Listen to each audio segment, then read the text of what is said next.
Hello Aries, Sun, Moon Rising, and Venus signs. Kamusta kayo? Sana po ay nasa mabuti kayong kalagayan.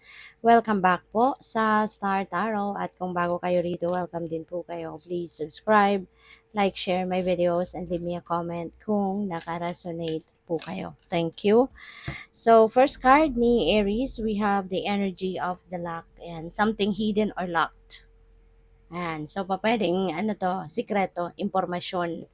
Maaring impormasyon yan na tinatago. No? It's either ikaw yung nagtatago nito, ikaw yung may sekreto, or po pwedeng something or someone else, no, yung merong itinatago sa inyo. So, it could be impormasyon, it could be bagay, it could be sitwasyon. No? So, depende yan sa ano ninyo, sa situation ninyo. So, we have love, ayan, true feelings. Maaaring meron dito magpapahayag, no, ng totoong nararamdaman. Po pwedeng this is related to love life. Po pwedeng ngayon, no, ang iba sa inyo, kung meron na kayong relationship, maaaring magpapaano kayo ngayon, mag-express ng inyong pagmamahal, mag-express ng inyong nararamdaman, no? Na pagmamahal sa person mo or pupuwede rin naman na sa mga mahal mo sa buhay, 'di ba? Pupuwedeng mag-e-express ka din ng inyong totoong nararamdaman sa kanila. Pupuwede rin na may confession dito na magaganap, for those of you lalong-lalo na wala pang jowa, baka merong magko-confess 'no, sa inyo about, sa kanilang romantic interest sa'yo. Baka meron ditong gustong manligaw sa'yo or merong lihim 'no, na nagmamahal sa'yo. Puwedeng, magpapahayag na siya ng kanyang totoong nararamdaman 'no, sa inyo sa ngayon. We have self-care, Aries, napakahalaga 'no, na ang pag-aalaga sa ating sarili. Kaya ngayon, ito din yung panawagan sa inyo. Kasi baka mamaya, maaaring nakakaligtaan niyo na yung inyong pagse-self-care. Baka nakakalimutan mo na ang pag-aalaga sa inyong sarili, okay? It's about time na for you to heal, to repair, 'di ba, your body. At alam naman ninyo na napakahalaga above anything else. Kailangan yung sarili muna yung kailangan mong asikasuhin at i-make sure na nasa magandang ano ka, nasa magandang sitwasyon ka, 'di ba? Kasi kahit maraming mga blessings, no, na maraming ano ka, marami kang pera, marami kang magagandang bagay na meron ka sa buhay mo, hindi mo rin naman yun mai-enjoy kung hindi maganda ang inyong pakiramdam, 'di ba? Kaya mas maganda na above anything else, take care of yourself, make sure na you are in good shape, you are in good health, para lahat ng meron ka, mai-enjoy mo yan, lahat ng pwedeng gusto mong gawin, magagawa mo din yun. Kasi you are in good shape, wala kang iniindang problema sa katawan, wala kang masakit, 'di ba? Kaya this time, put that pagsa-self-care on top of your first priority. Okay? Para lagi kang malakas, laging malusog, laging maganda ang inyong pakiramdam. So we have healthy choices. Ayan, oh. Isa tong paraan sa pagsa-self-care ninyo. Choose wisely kung anong kinakain ninyo, kung ano yung inumin na pinapasok ninyo sa inyong katawan. Okay? So choose wisely. Make healthy choices, all right? Make sure na aware kayo, no? Sa kung ano yung magandang kainin, ano magandang inumin, 'di ba? Yung pagtulog, 'di ba? Dapat ano 'yun, alam ninyo yung mga consequences ng ginagawa niyo, 'di ba? Nung kunyari kumakain kayo ng junk food, kumakain kayo ng mga bawal sa inyo, 'di ba? Dapat aware ka sa kung ano magiging consequence niyan para alam mo 'yun, ma-realize ninyo na, "Oh my God, hindi ako puwedeng kumain nito, hindi ako puwedeng uminom nito."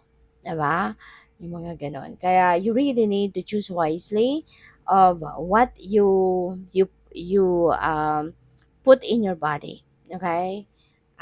Kahit mga ano nga, mga supplements, 'di ba?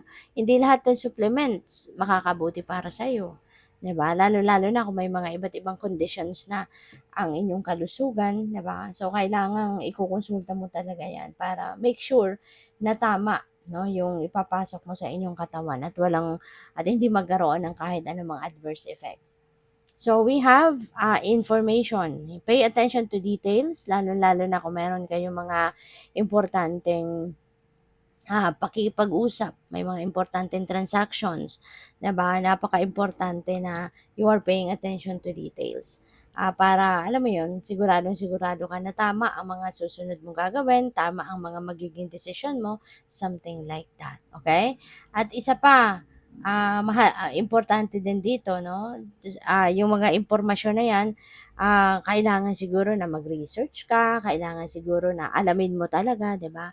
Na yung mga kakainin mo, iinumin mo ay tama, 'di ba, para sa'yo. Make sure na yun nga, yung mga iinumin mo, kakainin mo, gagawin mo, mga exercise is talagang bagay sa'yo, fit sa'yo. Okay?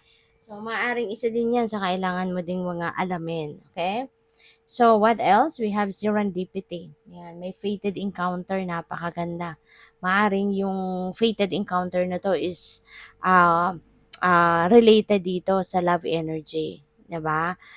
Maaari na meron kayong baka makikilala mo na ngayon yung inyong soulmate, 'di ba? Yung inyong twin flame, 'no, na merong mangyayari dito 'no na merong sitwasyon that's going to unfold wherein dito mo makikilala 'no, yung person mo or dito mo makikilala yung soulmate mo, dito mo makikilala yung twin flame mo, yung gano'n. Okay? So, what else? We have abundance, financial security and material gains. Ayan, so kailangan, 'no, kailangan ninyo ng ano dito, ng I mean, ano dito, merong paparating 'no, na abundance, merong paparating na kaperahan sa inyo kaya, kailangan ninyo na maging aware ka, ah, at maging conscious 'no, sa mga gagawin mo rito para hindi alam mo 'yun, para hindi masayang yung perang ito. 'Di ba? Kasi maaari din na ang iba kasi 'di ba may tendency na nagiging one day millionaire sa sobrang excitement 'di ba na maraming pera ang dumating, yung gano'n. So make sure 'no na talagang pairalin din ninyo yung inyong disiplina, financial discipline at unahin kung anong mga dapat unahin, 'di ba? Kasi merong paparating merong paparating na big amount of money. This is abundance of money coming in na maaaring ito yung mapagkukuhanan mo ng pera para ma-secure mo yung inyong financial stability, financial future, yung financial security mo, masisimulan mo ng establish yan sa ngayon. So, good for you. At kung saan man manggagaling ang perang ito, kayo na lang ang tanging makakaalam niya when that happens, okay? So, what else? We have mindset, find a different perspective. Yan. So, siguro kailangan mo na din baguhin ngayon ang mindset ninyo. From, kunyari, kung related yan sa pera. 'Di ba? Kung dati, ang iniisip ninyo, lagi kayong kulang sa pera, walang pera, mga ganyan. So, baguhin nyo na yon. Okay? It's about time na to find a different perspective. Ibahin mo na yung pananaw mo sa buhay, ibahin mo na yung mga paniniwala mo, 'di ba? Kasi maaaring yung may mga pinaniniwalaan ka din na that is limiting you, 'di ba? Kaya 'yun, maaaring kailangan mo ng ibahin ang takbo ng iyong isip sa ngayon or baguhin. Reciprocity, give help and receive help. Wow, napakaganda. Meron ka ding ibibigay, meron ding magbibigay sa'yo, 'di ba? Ano lang 'yan talaga, ah, give and take, hindi ba? May mga bagay dito na siguro sobra-sobra naman sa'yo tulad ng pera, ayan, abundance of money, 'di ba? At maaaring kayo din ay magbibigay. Maaaring kayo ay magshe-share din sa iba nito. And also you are receiving help as well. Maaaring meron din ibang bagay ka sa sarili mo na kailangan mo din ng tulong ng iba. Kaya pa pwede rin no, na ito, you are also going to receive help from other people. So we have nurture, water your garden. Okay? Water your garden. As kadugtong yan ni self-care. Okay? So paalala ito sa inyo talaga na alagaan mo ang inyong sarili. Okay? Hindi ba pwedeng marami kang inaalagaan, ikaw ang nag-aalaga sa ibang tao, marami kang inaasikaso, pero yung sarili mo napapabayaan mo, nani-neglect mo. Kasi kapag na-drain ka na, 'di ba, pagod ka na-drain ka na, burnout ka na, so papaano mo pa matutulungan yung iba? Paano mo mape-perform yung trabaho mo?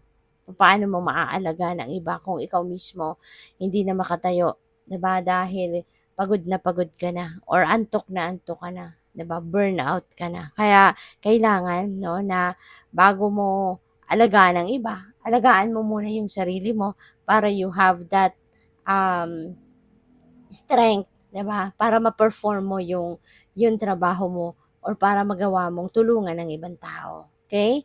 Good luck. Thank you for watching. Love and light. Namaste.